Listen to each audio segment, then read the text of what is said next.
Hello and welcome to the Coaching Podcast, Coaching for Success in Sport and Business.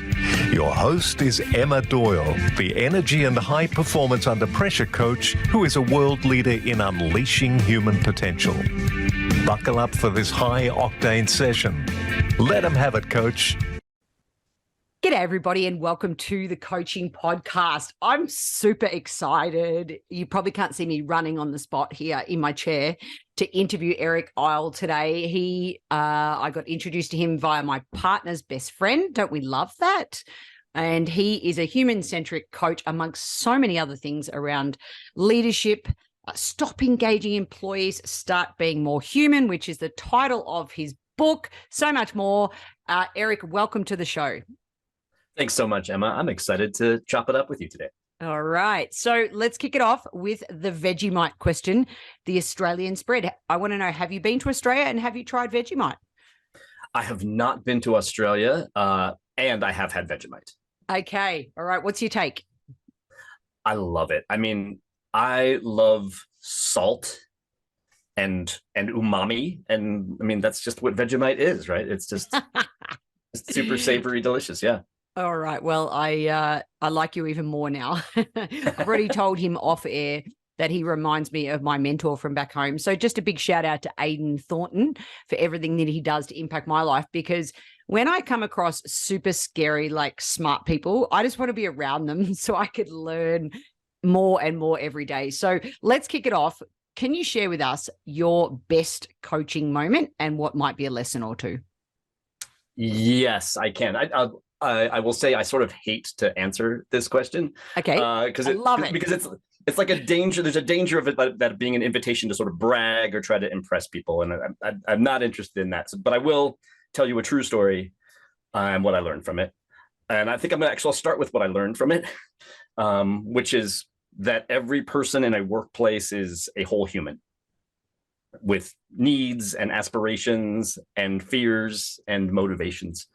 And that the purpose of work isn't to produce products or services or wealth. The only outcome that truly matters, the one for which I think all those other things are proxy, is human flourishing. So that's what I learned from this. So in this story, I am in my mid-30s. I first struck out on my own away from the corporate world that I grew up in and which I would later return to. But I don't remember how this first paying coaching client comes to me, but she does. And it's a situation where the employer is paying for the person to receive coaching. It's basically a situation in which she was told she had to go through coaching or be fired, which I don't have to tell you, Emma, not an ideal situation for a coach to step into, right? I want clients who want to become the best versions of themselves, right? Who are there under their own free will, not under duress. But it kind of went against my training as a coach, right? Because it's telling me that I have to fix this person. So if this were to happen today, I might turn that client down, but I don't think at that time I had the clarity or the financial freedom, honestly, to be able to do that. So this first paying coaching client is a highly competent manager. She has years of experience. She has serious technical skills. Her only shortcoming, Emma, is everyone in the organization hates working with her. She's brusque. She's totally focused on tasks at the expense of people. And she's downright rude and kind of abusive. So I show up to our first meeting and she's leaning back in her chair with her arms crossed, right? Come on, I dare you to coach me, right? It's kind of the thing. And to be totally real with you, I'm just terrified. I've been coaching in the corporate world, but I do not feel qualified in this moment at all. I'm sure she's just going to see right through me, see I'm a total fraud, dress me down. So I don't really know what to do. So I just do what I do know how to do. We're required to have 8 meetings together, and all I can do is ask questions, listen, try to establish some rapport and some trust, listen a whole bunch more, and then start to try to connect some dots. So after the first few meetings with her, I realized that I've got this depleted, depressed, diminished human being and corporate athlete, right? She's always performing and she's never restoring.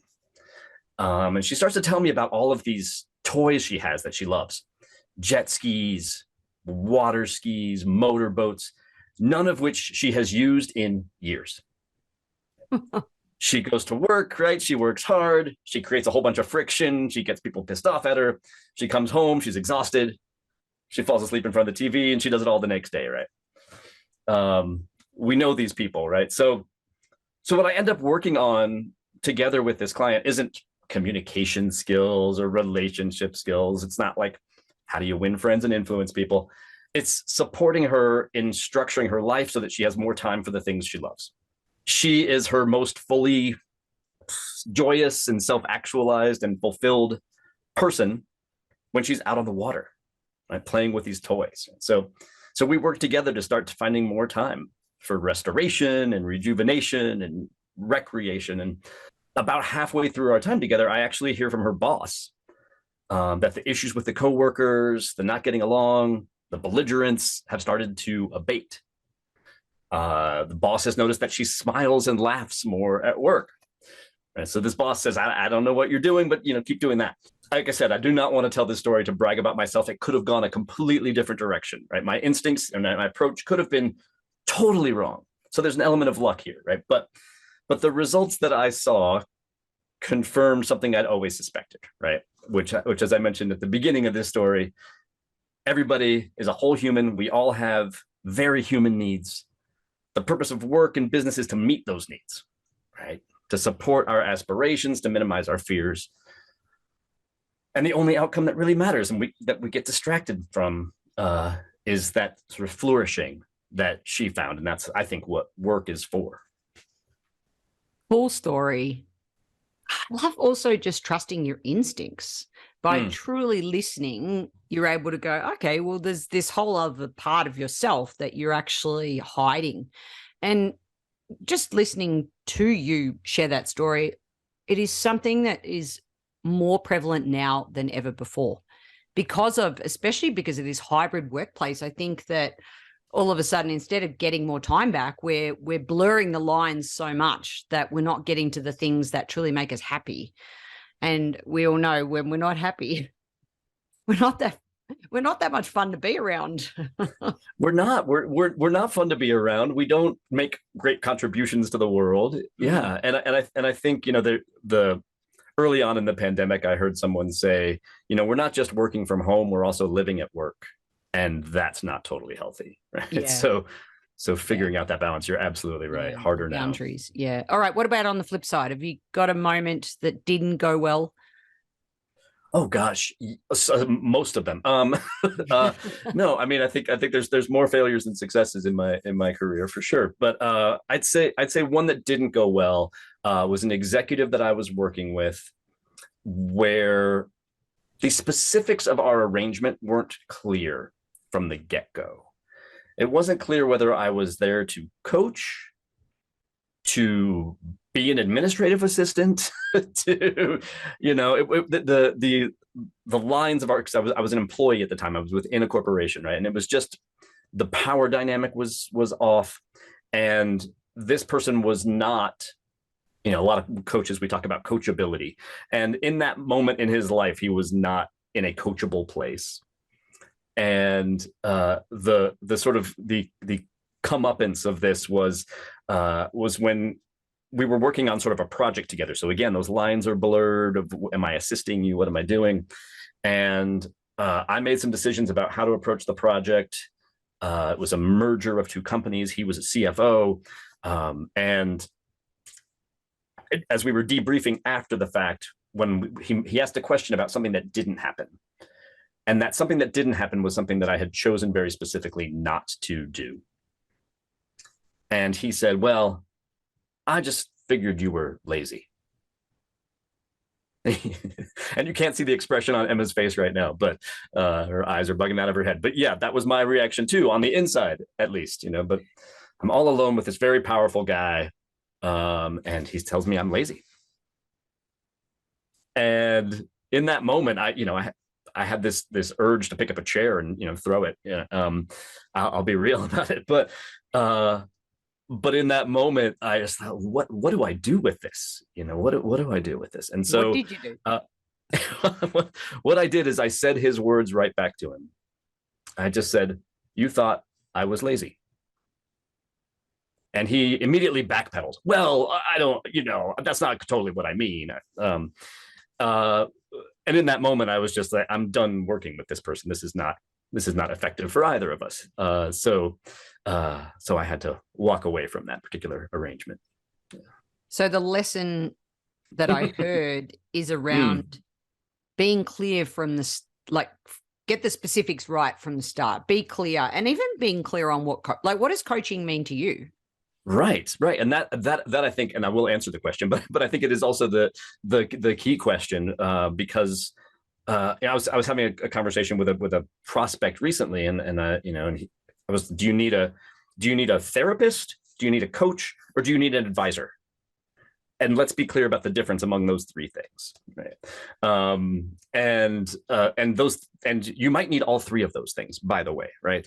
And sometimes a coach can be an advisor, but you need, I believe, explicit consent to step into that realm, right? So for me, the coach's role is to listen and help the client gain perspective on what they're trying to accomplish, and connect the dots for them between kind of what they aspire to and what they're sort of frustrated by currently. And that's something that a coach uniquely is skilled at. The therapist is really good at getting at the why, what's going on underneath all of that stuff, right? And the advisor is really good at saying, well, here's how you might go about doing it. But I think the coach's role is clarity, above all. What do you think? Does that resonate for you? It totally resonates with me. And interestingly, because remember, our listeners are both sports coaches and business coaches, right? So a traditional sports coach, and that's most of my career so far has been on that side of the coin.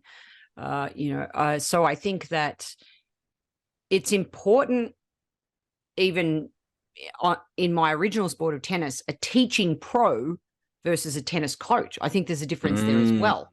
Oh, yes. But I didn't know that myself until I realized that pure coaching is about unlocking the learning that lives within the person. So I love what you said around helping them gain clarity. They're here. They want to go here. Where's your aspiration? Right.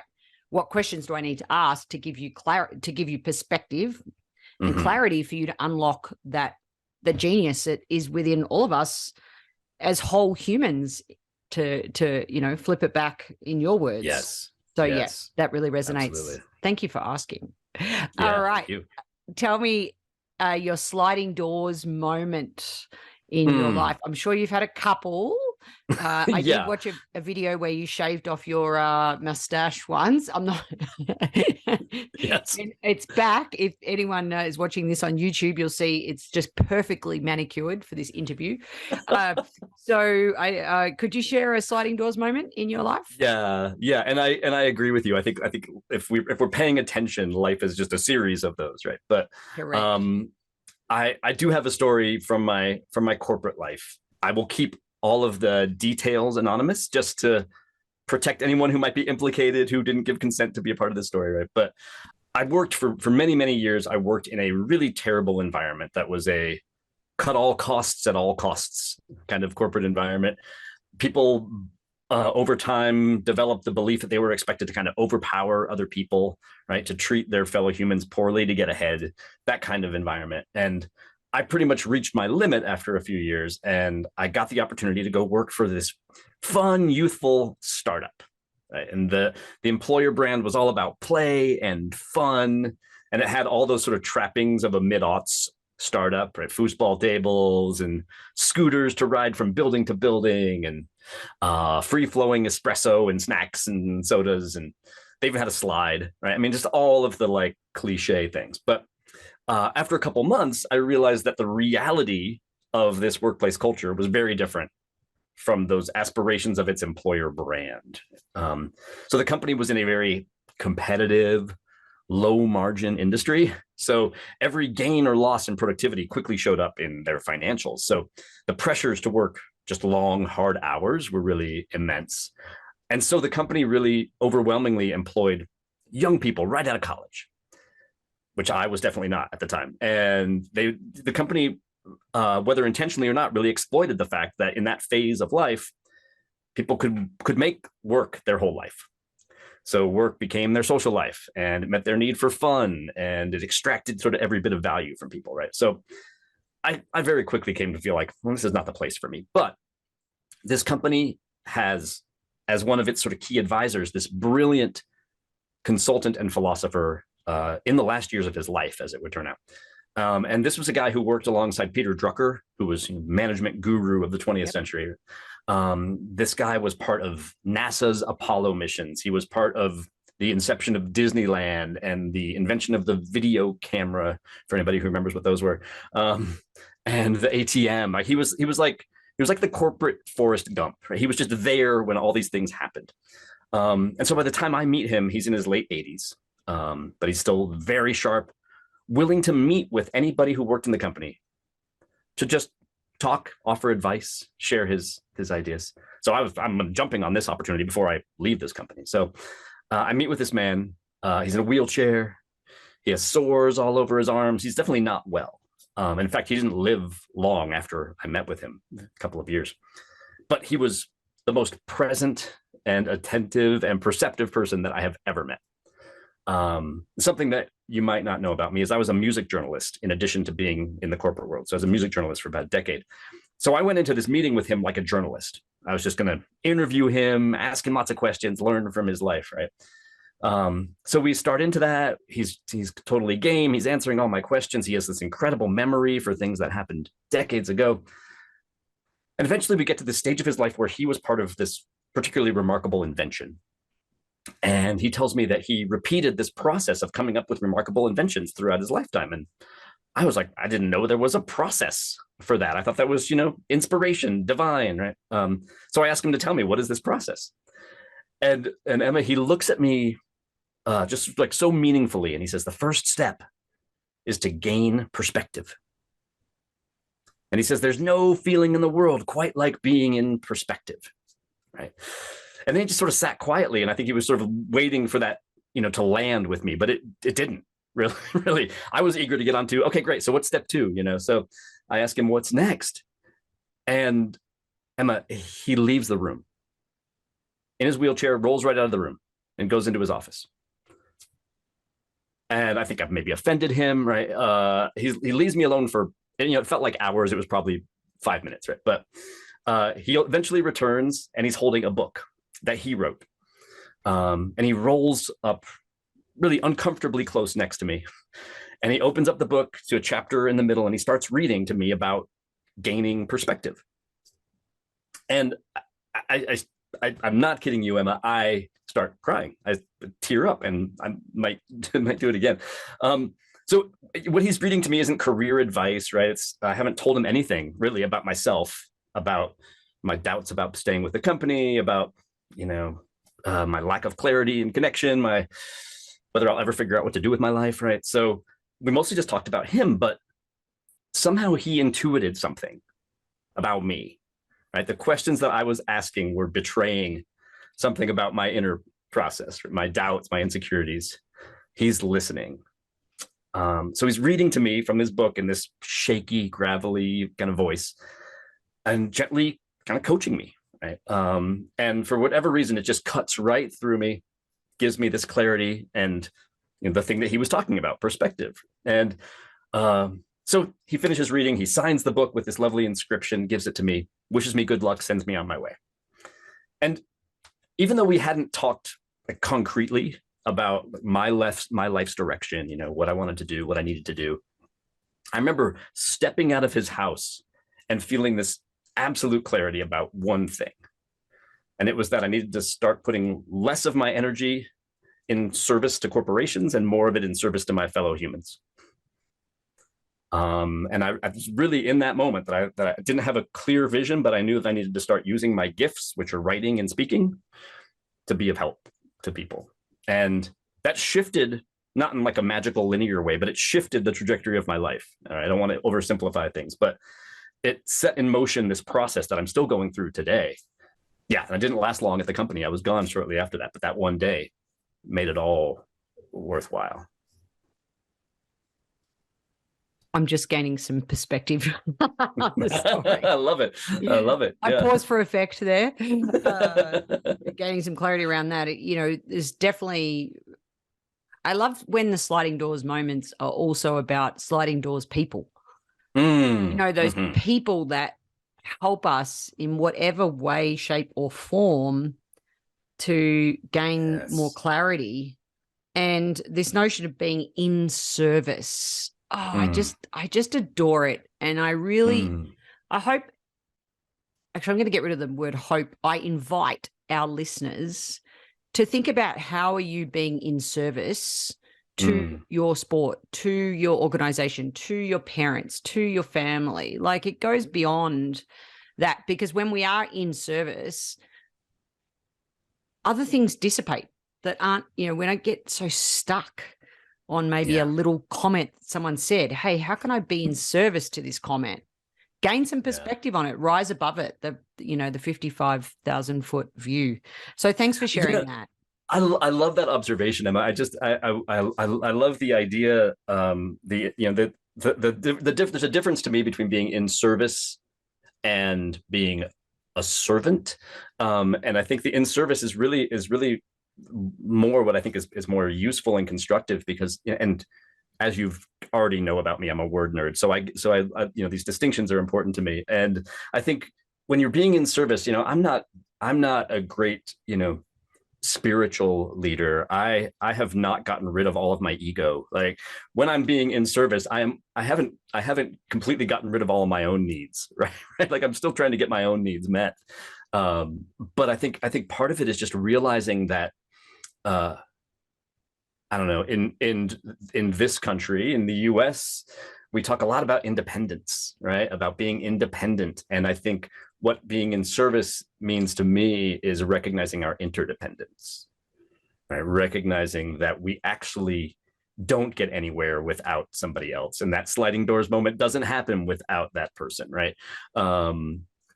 Nobody achieves anything on their meaningful on their own, right? So I think that idea of that interdependence really is part of being in service, I think. Yeah. Awesome insight. Thank you for sharing that. What about our guiding question, where we ask you, what makes a great coach in 3 words or less? Yes, 3 words. And I kind of alluded to this maybe, but listening, asking, and connecting. And so I think no one, it's not controversial to say a great coach listens deeply. And I don't know about you, but for me, it's one of the most demanding and exhausting parts of being a good coach. Right? Because I think in our normal lives, we're all pretty lazy listeners. And I include myself in that club. But as our culture, our society doesn't really value a privileged listening. But when we listen with the intent to really understand somebody, I don't think there's any greater gift we can give. So that's listening. But then I think and then maybe this is part of listening, but the next one, asking great questions. I mean, I think there's no match for the power of a carefully chosen and punctually placed question. Right? We ask the right question at the right time, and we can help our fellow humans create new possibilities, right? New realities that didn't exist before. So that's asking. And then finally, connecting. And I listened to your interview with Jack Groppel, absolutely brilliant, talking about the power of connection. And I'm talking about something a little bit different. And I think it's the connecting the dots that we've talked about. Something that a great coach can do is help clients gain perspective, right? And we connect the dots between aspirations and frustrations, between goals and fears.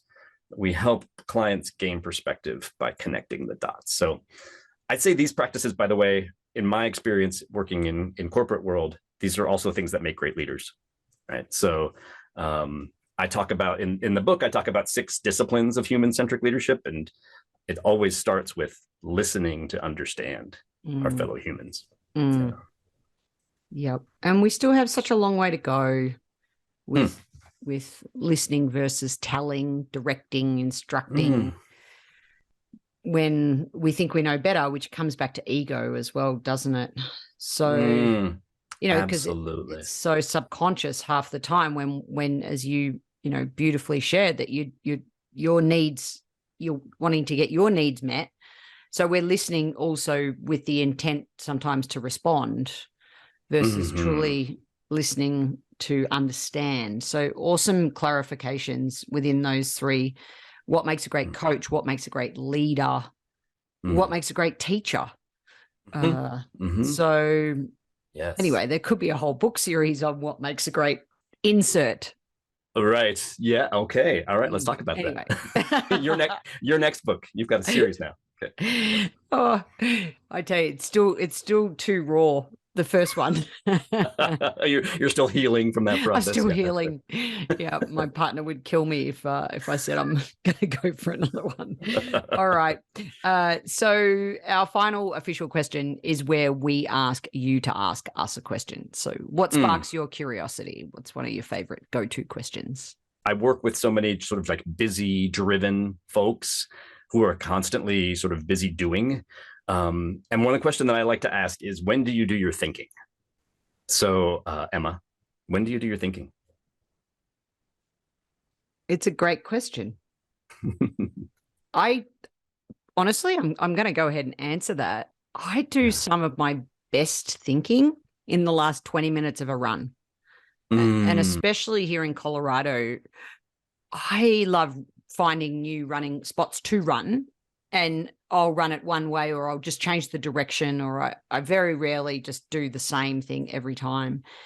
And it being totally vulnerable, right? I sort of start, and I'm not a runner. Okay. Let's be honest. Okay. I do, I managed to do around 5 kilometers, right? I have run 2 half marathons, but amazing. I will say, I still have that first 5 minutes. Why am I doing this? This hurts. What like hang on a minute. Why are things wobbling where they shouldn't be wobbling at my age, right?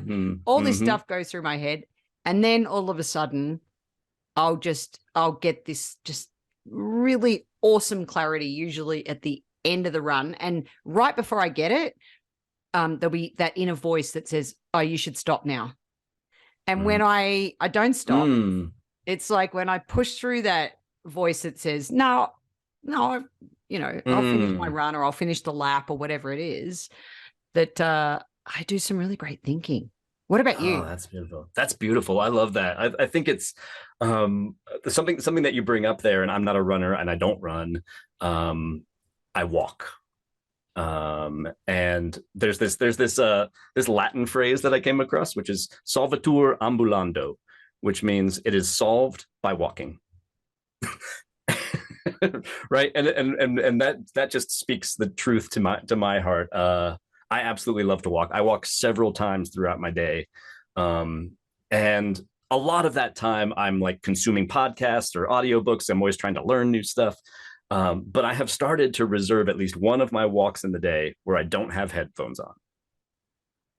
And I think what happens to you in that moment in your run is what happens to me, which is that default mode network of our brains kicks in, right?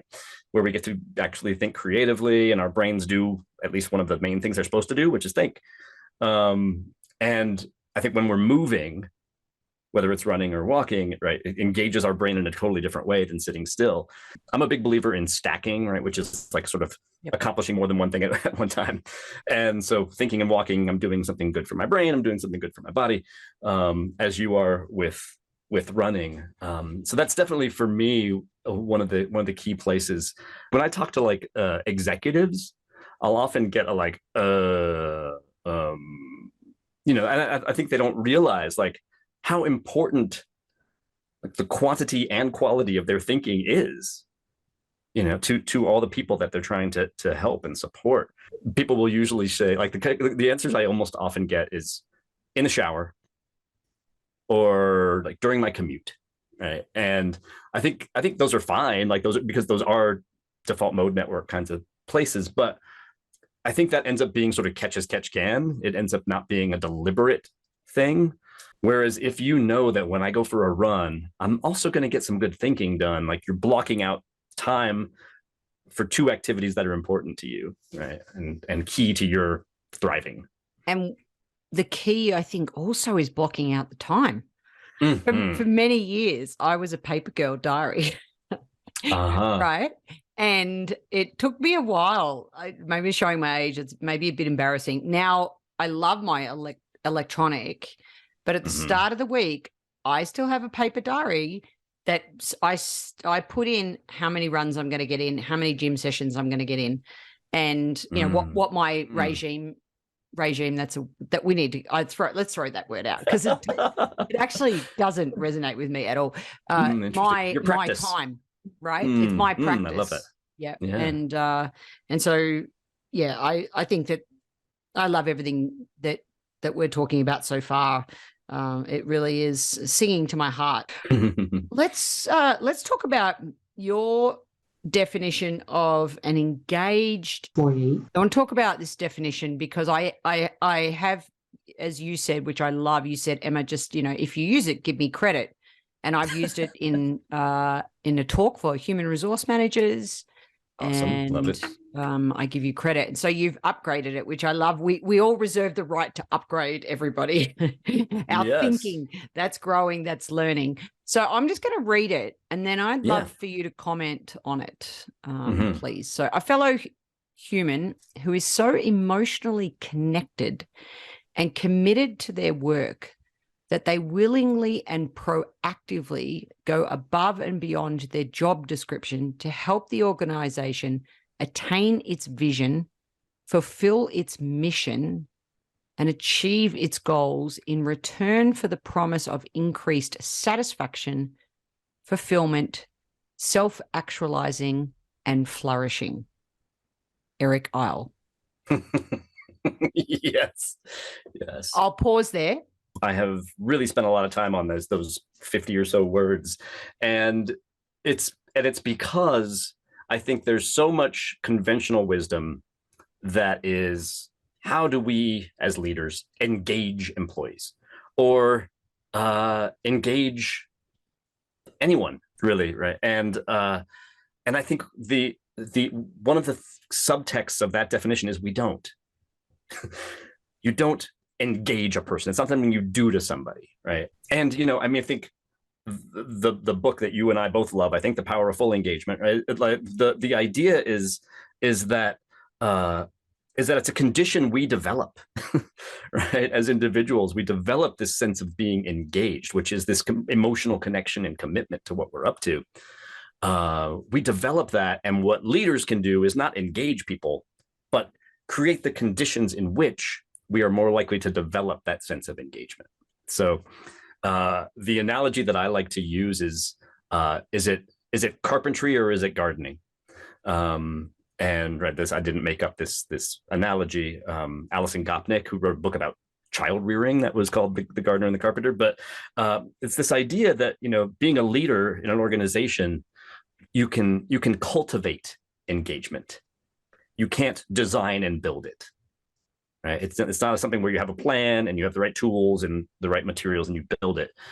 It's about deliberate practices that we do over time that create the conditions. And when we create those conditions, we do so by focusing on the humans, and then those humans develop that emotional connection and commitment. Yeah, the word deliberate practice really resonates. And I think that will really resonate with the sports coaches on the line, because I remember when I was, really questioning what does it mean to be a sports coach, when it all boiled down, it was always about the environment.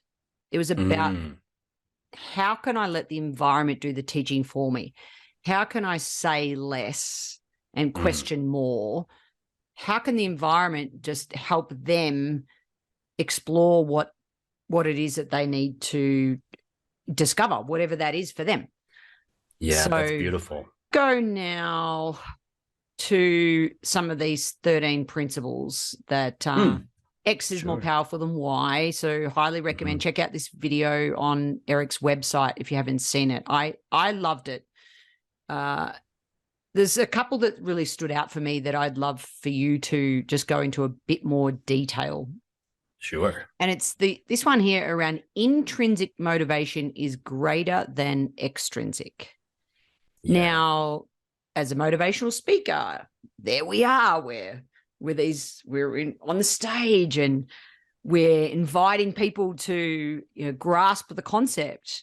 We're motivating. Leaders are doing these meetings, to motivate people. And I want to know, how does a leader flip that? And how do we help our human beings become intrinsically motivated, or can we? Right. Yeah. I think that last part, right. I think, I think similarly to engagement, I think motivation is already within us. We have motivations, and I guess, as we speak, Emma, I'm realizing, I think one of my sort of foundational principles is I really believe in individual autonomy within an interdependent world, and so I'm always a little bit allergic to anything that sounds like we're getting somebody to do anything, because it doesn't end up getting long-term results usually. So I think, as speakers, part of our job is to motivate, and I think that's an interesting choice of words, right? But really, what it is, I think, is to stoke the motivations that already exist. Right? And I think our job as speakers is to understand the motivations of our audience and how we can help them tap into those motivations. And the intrinsic versus extrinsic, there's a ton of behavioral economics research that shows that you can get short-term results with extrinsic motivators. You can absolutely, I call it bribing, right? You can absolutely bribe people to get a result. You certainly can, but only in the short term. Right? Whereas intrinsic motivation, if we're tapping into what I'm deeply motivated by, I'm going to keep going after that. That's how I think about that. Yeah, I love that approach, and I hope parents listening can maybe consider, if you do this, I'll give you this. And does that work in the long run, or what are you creating there? So thank you for sharing that. All right, I want to go to another one that I love around we over they. Tell me more. Tell me more. We is stronger than they. I think what I've been really pondering over the past few years is it really matters what we mean when we say we. And I think that it's contextual and it varies, right? It might be me and my partner.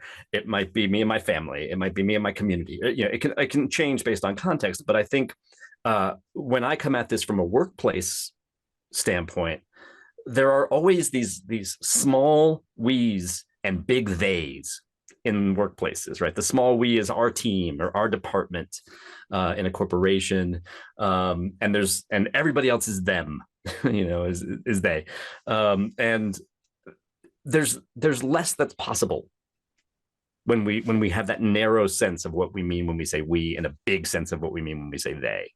And so broadening out what we mean by we, and I frankly look at this from a social political lens as well.